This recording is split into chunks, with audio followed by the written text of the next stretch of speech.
Bueno, hermanos, vamos a pasar a como nosotros le llamamos a la parte más importante del día de hoy, hermano, que es escuchar la palabra de Dios. Si puede acompañarme, por favor, hermanos, a Lucas capítulo 8. Vamos a estar leyendo del versículo 40 al versículo 56 y hoy día vamos a estar estudiando este pasaje. Y quisiera, hermano, que juntos vaya este pasaje y le demos lectura a toda esta historia. Es una historia bien conocida, ya para sobre todo personas que llevan tiempo en el Evangelio, la historia de la hija de Jairo y la mujer que sufrió el flujo de sangre no parece ser algo nuevo a nuestros oídos. Pero sabe que, hermano, estudiando personalmente esto, cada minuto de estudio que tuve fue un descubrimiento sobre algo que Dios quería decirme no solo a mí, sino a la iglesia acerca de este pasaje. Vamos a leer, hermano, Lucas capítulo 8, versículo 40, vamos a empezar ahí. ¿Está ahí, hermano? Ok. Vamos a leer, dice, cuando volvió Jesús, le recibió la multitud con gozo, porque todos le esperaban. Entonces vino un varón llamado Jairo, que era principal de la sinagoga, y postrándose a los pies de Jesús, le rogaba que entrase en su casa, porque tenía una hija única como de 12 años, que estaba muriendo, y mientras iba, la multitud le oprimía. Pero una mujer que padecía de flujo de sangre desde hacía 12 años y que había gastado en médicos todo cuanto tenía y por ninguno había podido ser curada, se le acercó por detrás y tocó el borde de su manto, y al instante se detuvo el flujo de sangre. Entonces Jesús dijo, ¿quién es el que me ha tocado? Y negando todos, dijo Pedro y los que con él estaban, Maestro, la multitud te aprieta y oprime y dices, ¿quién es el que me ha tocado? Pero Jesús dijo, alguien me ha tocado, porque yo he conocido que ha salido poder de mí. Entonces cuando la mujer vio que no había quedado oculta, vino temblando y postrándose a sus pies, le declaró delante de todo el pueblo por qué causa le había tocado y cómo al instante había sido sanada. Y él le dijo, hija, tu fe te ha salvado, ve en paz. Estaba hablando aún cuando vino uno de casa del principal de la sinagoga a decirle, tu hija ha muerto, no molestes más al maestro. Oyéndolo Jesús le respondió, no temas, cree solamente y serás salva. Entrando en la casa no dejó entrar a nadie consigo, sino a Pedro, a Jacobo, a Juan y al padre y a la madre de la niña. Y lloraban todos y hacían lamentaciones por ella. Pero él dijo, no lloréis, no está muerta, sino que duerme. Y se burlaban de él sabiendo que estaba muerta. Mas él tomándola de la mano, clamó diciendo, muchacha, levántate. Entonces su espíritu volvió, e inmediatamente se levantó, y él mandó que se le diese de comer. Y sus padres estaban atónitos, pero Jesús les mandó que a nadie dijesen lo que había sucedido. La fe, hermanos, es algo muy trastocado en nuestros días y muy malentendido por las personas. Creemos que la fe es como una energía espiritual sobrenatural, la cual hará todo lo que yo quiera si la tengo. Si tengo fe, va a pasar esto. Si tengo fe, va a hacer esto así. Pero la Biblia muestra que la fe no es algo que cambie las circunstancias, sino que me cambia a mí dentro de las circunstancias. Y no estamos hablando de algo solamente de tener fe en cualquier cosa, sino de tener fe en el único y verdadero Dios y en su Hijo Jesucristo. Cuando nosotros hablamos de la fe, no estamos tanto hablando de lo grande que debe ser nuestra fe, sino en quién está puesta nuestra fe. Hermano, no importa tanto tener una grande o pequeña fe, sino el objeto de nuestra fe, que es nuestro Señor Jesucristo. Amén, hermano. Cuando vemos en esta historia, hermano, vamos a ir viéndola versículo a versículo y vamos a terminar dando dos aplicaciones de cómo se muestra una verdadera fe. Porque no es lo mismo, hermano, hablar de una fe verdadera, una fe falsa, que hablar de una fe fuerte y una fe débil. Vamos a ver la diferencia que hay entre ellos. Pero la fe en este pasaje, hermano, se hace latente porque Dios o Jesucristo le manda a Jairo y a la mujer del flujo de sangre tener fe. A ambos les dijo lo mismo, pero ambos la demostraron de una manera diferente. Vamos a ir viendo, en el versículo 40 dice, cuando volvió Jesús, obviamente a esta región, le dice, le recibió la multitud con gozo, porque todos le esperaban. Posiblemente, hermano, había muchos enfermos, muchas personas que necesitaban sanidad en aquellos lugares que querían escuchar acerca de Jesús y estaban esperando a Jesús para recibirle con gozo. Luego dice el versículo 41, entonces vino un varón llamado Jairo, que era principal de la sinagoga, y postrándose a los pies de Jesús, le rogaba que entrase en su casa. Primero, hermano, en esta historia usted encuentra una descripción acerca de Jairo, que era principal de la sinagoga. Era un hombre que tenía un gran entendimiento acerca de lo que es el Antiguo Testamento para nosotros, o la ley, los profetas y los salmos, como diría el judío, o el Tanakh, como le llamaba ellos en su idioma. Es interesante ver que este principal de la sinagoga se acerca a Jesús postrándose a sus pies. Esta palabra, hermano, de postrándose a sus pies, no es la misma que aparece en el versículo 47. Aunque dice postrándose los pies a Jesús, el versículo 47, hablando de la mujer de flujo de sangre, dice, entonces cuando la mujer vio que no había quedado oculta, vino temblando y postrándose a sus pies. Su Biblia, hermano, tiene la misma frase, pero de postrándose a sus pies. Pero ¿sabe la diferencia, hermano, que hay? Es que no se refería a lo mismo en aquellos días. Es como cuando usamos el ejemplo de la mano. La mano significa una parte de mi cuerpo, una extremidad y todo. Si yo la uso en el contexto de fui a echarle una mano a usted, hermano, fue que yo fui a ayudarle. Si yo le digo, me acerqué, no sé, al hermano Ricardo y le di la mano, estoy hablando del saludo que tengo. Estoy hablando de la misma cosa o del mismo objeto, de la misma parte del cuerpo, pero estoy usándola en un contexto diferente.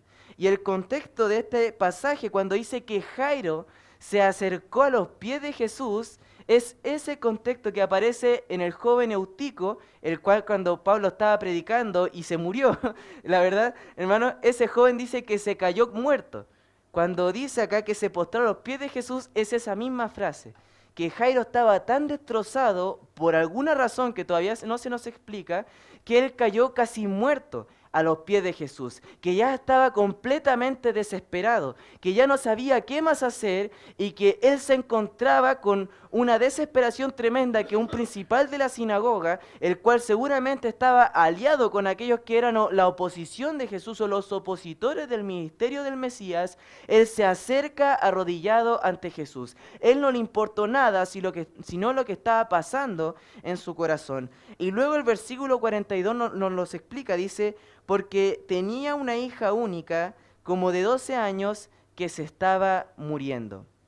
Hermano, esa pequeña era solamente, por decirlo así, considerada una hija o una persona solamente para la familia. Tenía 12 años, aún no era considerada una mujer. Socialmente solo existía para la familia. Pero lo interesante es que este hombre estaba tan desesperado porque su hija estaba agonizando. Estaba al punto de morir. Y dígame usted, hermano, si su hijo estuviera a punto de morir, ¿no estaría con mucho dolor, con mucho sentimiento, con mucha pena, con mucha tristeza dentro de usted? Porque eso es algo, hermano, que personalmente todavía no puedo entender porque no soy padre, hermano. Padre de hijos espirituales quizás, pero no de otra cosa, hermano. No entiendo el dolor que podría sentir, por ejemplo, un padre al ver a su hijo estar agonizando al borde de la muerte, al cual le ha tenido 12 años con usted, pero ya que ahora está muriendo. No sé si su hijo ahora tendrá 12 años, puede sentirlo más incluso, hermano. Pero lo que nos está diciendo es que este hombre se acerca a Jesús con fe, pero con una fe muy débil. ¿Por qué, por ejemplo, cuando vimos semanas anteriores que Jesús elogió la fe de Centurión? Fue porque Centurión le dijo, no es necesario que vayas a mi casa, tú con solo decir una palabra mi siervo va a ser sanado. Pero aquí Jairo, un principal de la sinagoga que tenía mucho conocimiento del Antiguo Testamento, le dice, entra a mi casa, te ruego que vengas, que toques a mi hija. Esta historia aparece también en Marco y Mateo, es interesante cómo las tres se complementan. Pero es muy importante ver que él le pidió que fuese a la casa, que tocase a su hija para que ella se sanase. Este hombre principal de la sinagoga estaba yendo contra los estándares, por decirlo así, de la sociedad, de lo que se esperaba de un principal de la sinagoga. Luego nos sigue diciendo que Jesús siempre estuvo muy dispuesto. Dice, mientras iba, la multitud le oprimía. Ese mientras iba muestra el deseo de Jesús de ayudar a las personas. Él no puso en duda la situación, Él fue y ayudó. Y así, hermano, es como debe ser entre nosotros los creyentes, que imitemos el ejemplo de nuestro Salvador, que estamos dispuestos a ayudarnos, a servirnos, a acompañarnos, a llorar con los que lloran y gozarnos con los que se gozan, hermano. No gozarnos con los que lloran y llorar por los que se gozan, no tiene que ser así, hermano. Tenemos que estar disponibles, hermano, para eso, para servir a la multitud. Pero pasó que la multitud, hermano, casi como pensando en que Jesús iba a hacer un milagro, le oprimía. Luego nos habla el versículo 43 de la mujer. Pero cuando yo leía este pasaje y veía que la multitud le oprimía como viendo ya el milagro, casi como que usted puede imaginarse como a Jesús caminando, la multitud oprimiéndole y gritando, milagro, milagro, porque era lo que la gente estaba buscando. No estaban buscando ver el poder de un Salvador, estaban buscando ver cosas que satisfacieran sus ojos, estaban ahí apretando a Jesús. Pero entre toda esta multitud que buscaba ver cosas de Jesús, aparece una mujer con una fe muy fuerte en el Salvador. Aparece el versículo 43, hermano, dice, pero una mujer que padecía de flujo de sangre desde hacía 12 años y que había gastado en médicos todo cuanto tenía y por ninguno había podido ser curada, se le acercó por detrás y tocó el borde de su manto y al instante se detuvo el flujo de su sangre. Es interesante ver, hermano, que la hija de Jairo tenía 12 años y esta mujer sufría de flujo de sangre hace 12 años. Esta mujer había estado sufriendo 12 años. Jairo disfrutó a su hija durante 12 años y ahora está al borde de perderla. Es una comparación interesante, hermano, cómo ambas personas se encontraban en la misma situación con mucho dolor. ¿Sabe que, hermano, este flujo de sangre que la mujer tenía era, por decirlo así, como una hemorragia vaginal, por decirlo así? Era algo muy complicado, hermana. Era como si ella tuviera el periodo cada semana, hermano. O sea, era algo muy doloroso. Como esos 5 días, hermana, se multiplicaban cada vez. Y esto tenía muchas implicancias. Hacia 12 años. Posiblemente, hermano, la mujer no era ni casada ni tenía hijos. ¿Sabe por qué, hermano? Porque la ley hacía que la mujer que tenía el flujo de sangre o su periodo se volvía impura. Y la persona que la tocara también se volvía impura y ceremonialmente impura o inhabilitada para adorar a Dios en el templo o en una sinagoga. La mujer no podía acercarse ni ir al templo fácilmente a adorar o dar sus palominos o su sacrificio al sacerdote para que ella pudiera. Ella no podía tocar ni ser tocada por su familia. O sea que, aunque, por ejemplo, que uno hubiera escuchado a ella y hubiera querido decirle, no sé, pobrecita y abrazarla, tampoco podía, hermano. Era algo increíble lo que estaba sufriendo esta mujer. Para más remate, como diríamos, hermano, ella había gastado en médico todo cuanto tenía y ningún médico había podido ser curada. Hay un dato que, por decirlo así, pasa desapercibido cuando leímos este pasaje, y es que el escritor de este pasaje es Lucas, y es un médico. ¿Sabe lo interesante con esto, hermano? Es que Lucas no intentó omitir esta parte por ser médico y guardar la reputación de los médicos de aquel entonces. Porque Lucas quiere mostrarnos algo mucho más grande. Y es que hay un médico mucho mayor, que no importa si los médicos tienen todos los recursos para sanar a una persona, le digo algo, hermano, si Dios quiere llevarse a esa persona, se la va a llevar igual. No porque sea malo Dios, sino porque Él sabe sus tiempos y sus tiempos son perfectos. Y aunque estos médicos no pudieron, nos muestra acá que Jesús sí quiso sanar a la persona. Mateo 14 nos mostraba recién, hermano, cuando leía anteriormente, que Jesús tenía compasión por las personas. Nos muestra 2 pasajes en Mateo 9 y Mateo 14 que Jesús tenía compasión por las personas. Mateo 9 nos dice que tuvo compasión de las personas porque eran como ovejas que no tienen pastor. Y Mateo 14 nos muestra que tenía compasión de las personas porque ya habían pasado mucho tiempo sin comer siguiéndole. O sea que Jesús nos muestra que a quienes le siguen, Dios tiene preocupación y compasión no solamente por su necesidad espiritual, sino también por sus necesidades físicas. Y es para nosotros un alivio saber que Dios se preocupa por eso, y no solamente eso, sino que Él provee lo necesario para nuestra salvación, nos da la gracia cada día necesaria para servirle, para honrarle, para darle gloria, y también para nuestras necesidades físicas. En Él confiamos porque Él ha dicho que va a proveer y Él tiene compasión de nosotros. En esta parte, hermano, nos muestra que la mujer vez tras vez, tan médico, no podía ser curada. Estaba ya totalmente pensando que no tenía una oportunidad. Hasta que escuchó acerca de un hombre que había resucitado en Naín a un joven. Eso fue como a 30 kilómetros hacia el noroeste, que estaba la ciudad de Naín. Y dice, obviamente la fama se recorrió por ahí, y ella supo que había un hombre que podía sanarla. Ella dijo, en Mateo nos muestra que ella dijo a sí misma, si tan solo tocare el borde de su manto, seré salvada de este azote, como usa Marcos la palabra. Dice que se le acercó por detrás, el versículo 44, y tocó el borde de su manto, y al instante se detuvo el flujo de su sangre. Personalmente, hermano, le comparto mi opinión de por qué Lucas no incluye la parte de que ella dijo que tocara el borde de su manto, porque el versículo 42 dice, se le acercó.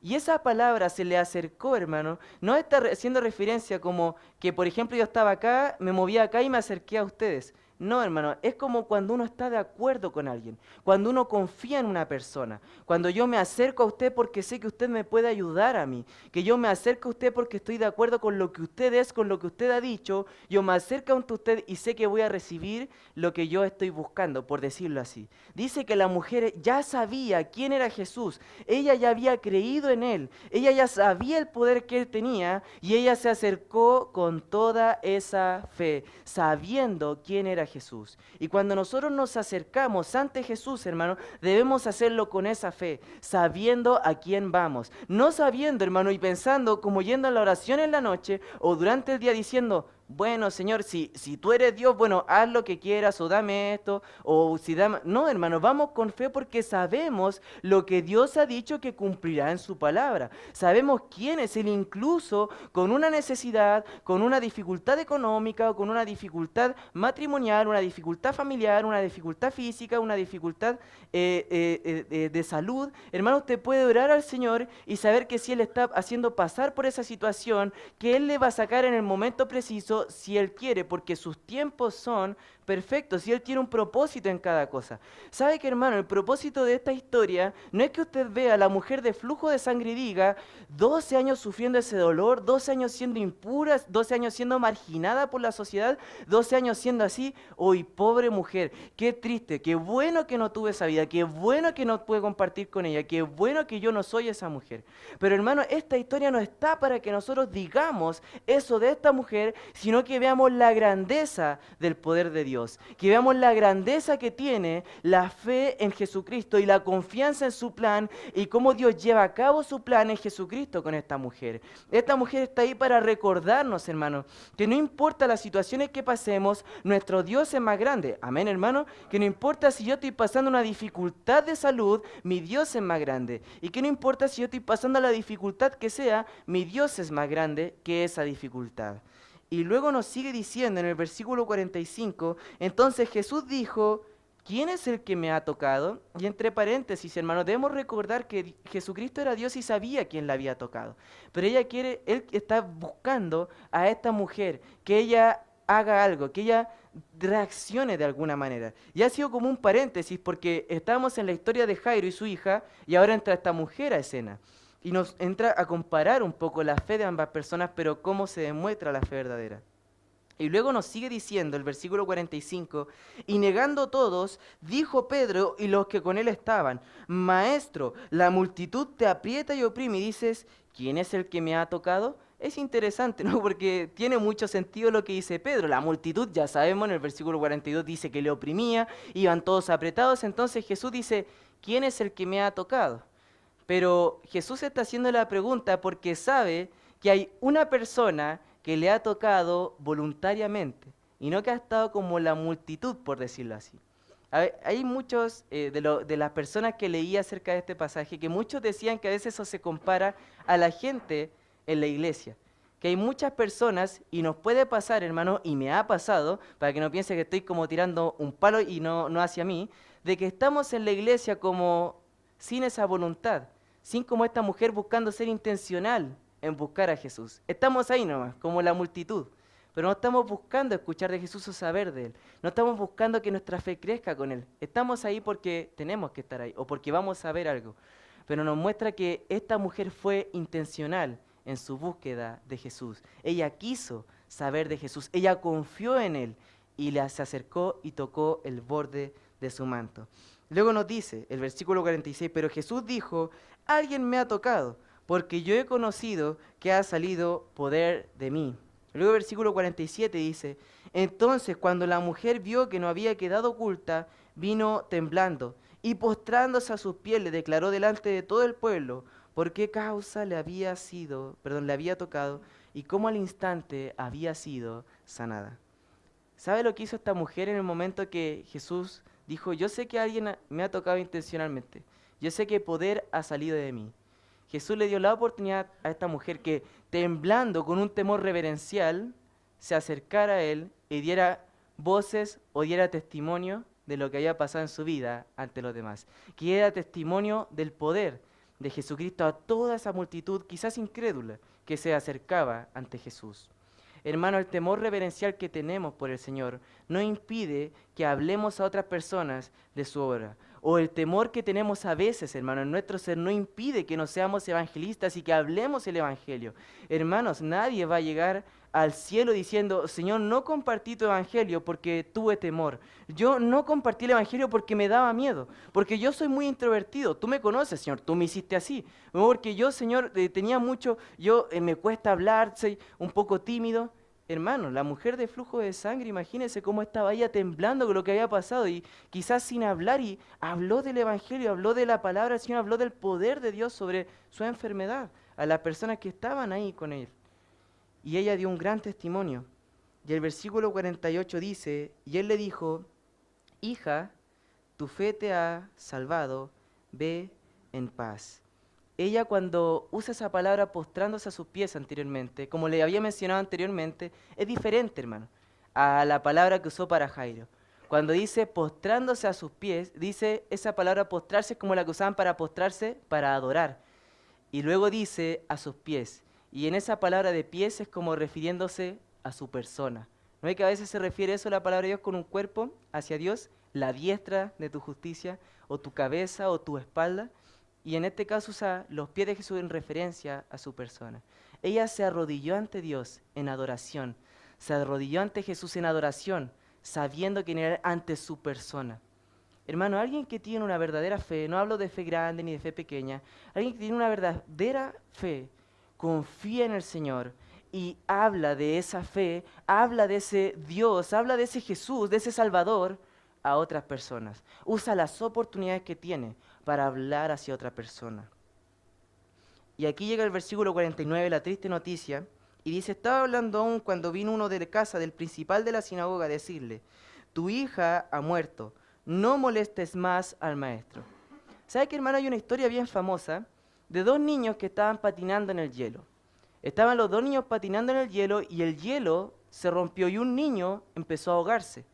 Se empezó a ahogar en el hielo y lo que pasó fue que el otro niño, corriendo, empezó a golpear el hielo para sacar a su amigo que estaba ahí todo apretado, todo como ya casi ahogándose, rompió el hielo y lo sacó. Cuando llegaron los rescatistas y todo dijeron, ¿cómo este niño pudo romper el hielo? Era una capa muy gruesa de hielo, no tenía el poder.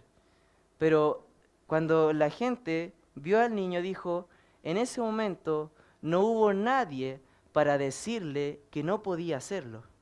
Y él vio a su amigo en necesidad y fue a ayudarlo simplemente. No escuchó a nadie, solamente fue a ayudar a su amigo. ¿Sabe que la fe de Jairo fue probada en este entonces, su débil fe? Porque gente fue a decirle que su hija había muerto y que no molestara al maestro, pero que estas palabras de Jesús aparecen y le dan como un refrigerio a Jairo. Dice, versículo 50, oyéndolo Jesús le respondió, no temas, cree solamente y serás salva. será salva, perdón. Mateo nos aclara que cuando dice le respondió, no era la persona que llegó, sino a Jairo. Y dice, no temas, cree solamente y será salva. La fe, hermano, con Jairo, la fe verdadera de Jairo se demostró, y ahora una fe fuerte se demostró en su obediencia, en esa palabra que está ahí que dice, no temas. Con la mujer se demostró en palabras, en proclamación del poder de Jesús, y en Jairo en su obediencia. Él ya había ido ante Jesús, ya se había postrado ante sus pies con una débil fe, pero en este momento su fe fue probada, y en ese momento su fe no solamente fue probada, sino fue también aprobada. Su fe fue verdadera. Él confió en el Señor Jesucristo. Ya había ido el poder. Imagínense que esta persona llega y le dice, ya no molestes más al maestro, tu hija se murió. ¿Qué hubiera pensado él? Hubiera culpado quizás a la mujer del flujo de sangre diciendo, ya esta mujer que se sanó, pero si mi hija si Jesús no hubiera, se hubiera opuesto a esta mujer, no hubiera sido un obstáculo, mi hija ya estuviera viva. Pero él cree en Jesucristo. No le importa lo que pasa, porque así es la fe en Jesucristo. Hay dos cosas. No da miedo y como la mujer dice, le dio paz. No, si usted tiene fe en Jesucristo, si usted confía en el Señor, créame que el temor se irá y la paz llegará a su corazón. No estamos hablando de las circunstancias, estamos hablando de lo que hay internamente en usted. Usted puede pasar por las pruebas que hayan en su vida, pero este pasaje está para recordarnos que una verdadera fe en el Señor, una verdadera fe en la persona de Jesucristo, un verdadero adorador que cree en el Señor Jesucristo, no solamente proclama el poder de ese Señor, sino que también le obedece, no teme y la paz de Dios viene sobre esta persona. ¿O no me dirá usted que cuando más confiaba en el Señor, más tenía paz? ¿Cuándo se iba la paz? Cuando usted dejaba de confiar en el Señor. Cuando usted deja de confiar en el Señor, hermano, la paz se va. Porque empieza a ver las cosas en este mundo. O algo así como, ¿y cómo vamos a comprar el terreno de la Iglesia Esperanza? Buena pregunta, hermano. ¿Cómo vamos a comprarlo? Terrenalmente parece imposible, ¿no, hermano? Pero como dice Lucas, que para Dios no hay imposible, hermano. Entonces hay que creer, hermano, hay que confiar, eso es lo que Dios nos está pidiendo. Dios le está pidiendo a cada uno de ustedes, de cada una de las personas que está acá hoy día, hermano, que crea solamente, que confíe en el Señor. No tenga miedo y vuelva en paz a su hogar. Y esa es como mi interpretación del pasaje, ya como que la estoy aplicando a este momento. Pero siguiendo la historia, hermano, dice el versículo 51, entrando en la casa, no dejó entrar a nadie consigo, sino a Pedro, a Jacobo, a Juan, al padre y a la madre de la niña. 52, y lloraban todos, y hacían lamentaciones por ella, pero él dijo, no lloréis, no está muerta, sino que duerme. Y se burlaban de él sabiendo que estaba muerta. Algo bien interesante, hermano, es que en ese entonces, en ese tiempo, el velorio no era como, por ejemplo, los velorios de nosotros hoy en día, que nosotros son como más algo tranquilo, que casi, por ejemplo, hacer ruido llega a ser algo irrespetuoso para las personas, de que nosotros mantenemos silencio, que estamos ahí tranquilos. En ese entonces era como con mucho ruido, hermano. O sea, sabe que se contrataban personas para llorar al muerto, se contrataban personas. Suena un poco ridículo, ¿no? Para nosotros. Pero sabe que en ese entonces, hermano, si más personas eran contratadas para llorar, significaba que el muerto era una persona muy importante. Significaba que el muerto fue una persona, o sea, como con, por decirlo así, conocido por muchos, que era una persona popular o famosa entre las personas.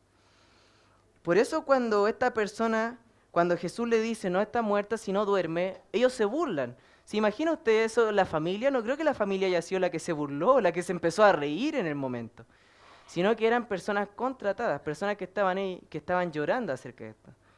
Pero Jesús le dice, no está muerta, sino que duerme. Jesús regularmente y el Nuevo Testamento nos habla de que la muerte es como eso, es como dormir, porque lo que nos quiere decir es que es un estado temporal. O sea, usted no duerme para siempre, hermano. O sea, a algunos les gustaría, ¿no, hermano? Como dormir mucho, pero uno duerme y sabe que se va a despertar, ¿no, hermano? O sea, si uno se acostó anoche, sabía que iba a despertar hoy día. Entonces, cuando nos muestra esto, es que la muerte en sí, o la muerte física, hermano, es algo temporal.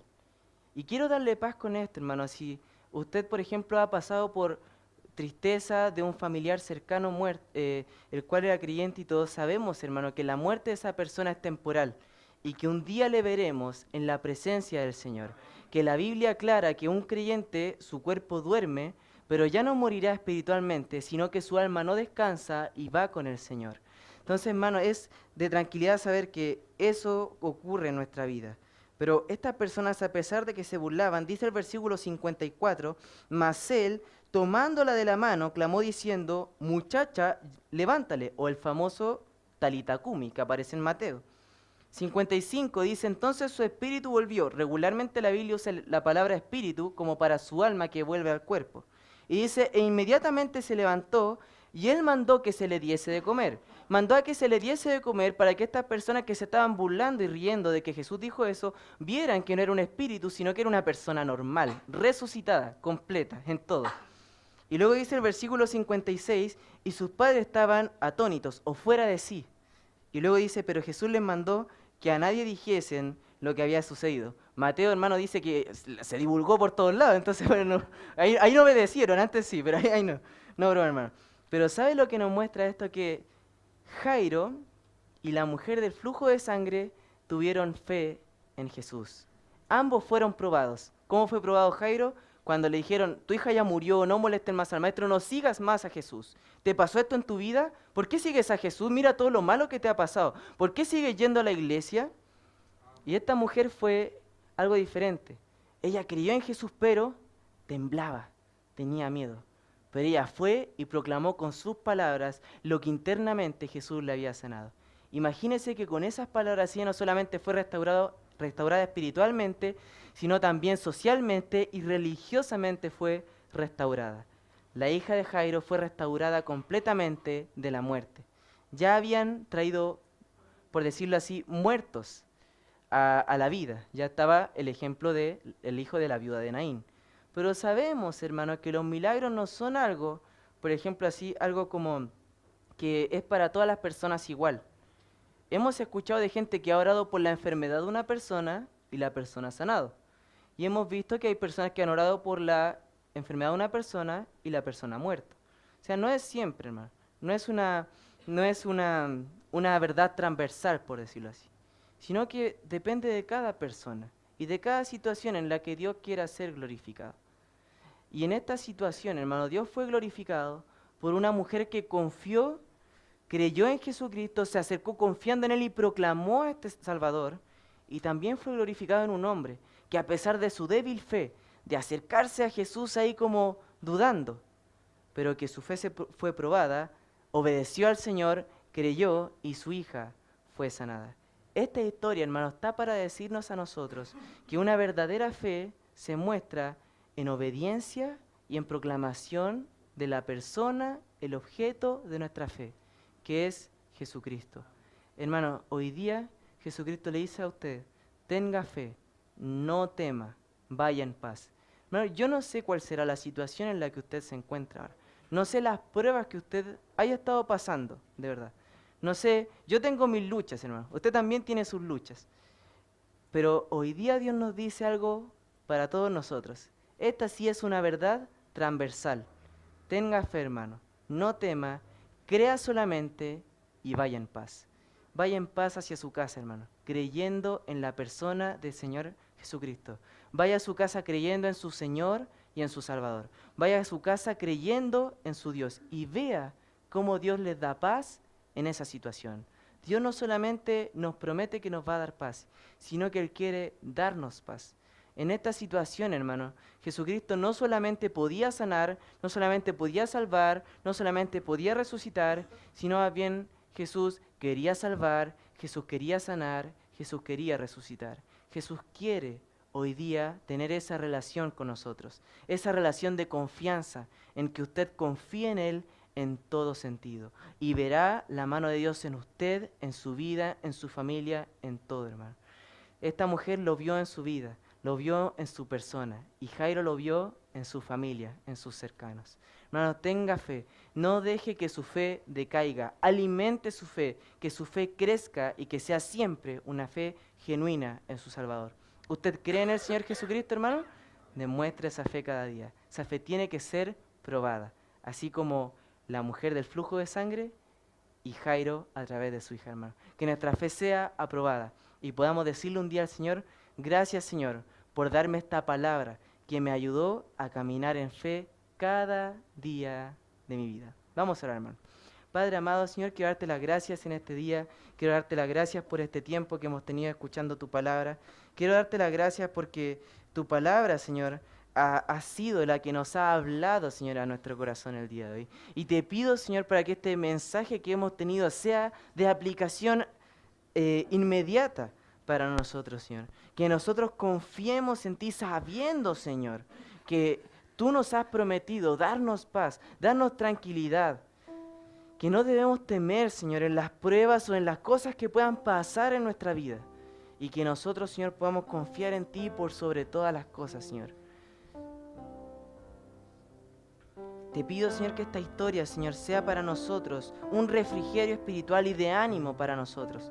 Porque muchos hoy en día, Señor, estaremos luchando en nuestra mente y en nuestro corazón con amarte, con confiar plenamente en ti, Señor.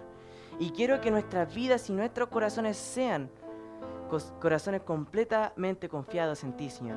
Gracias te doy, Señor, por el tiempo que tú nos has dado el día de hoy en esta palabra. Y que esta historia de la mujer del flujo de sangre y de Jairo y su hija, Señor, nos den a nosotros ánimo, desafío y fortaleza espiritual, Señor. Sabiendo que una mujer que había sufrido durante 12 años y que un hombre que durante 12 años tuvo a su hija y falleció, y totalmente desesperado y todo, pudo confiar en ti. Esta mujer con mucho sufrimiento pudo confiar en ti. Nos muestra que nosotros debemos hacer lo mismo y debemos también confiar en ti, Señor. Te pido, Señor, para que cada uno de mis hermanos haga esta decisión el día de hoy.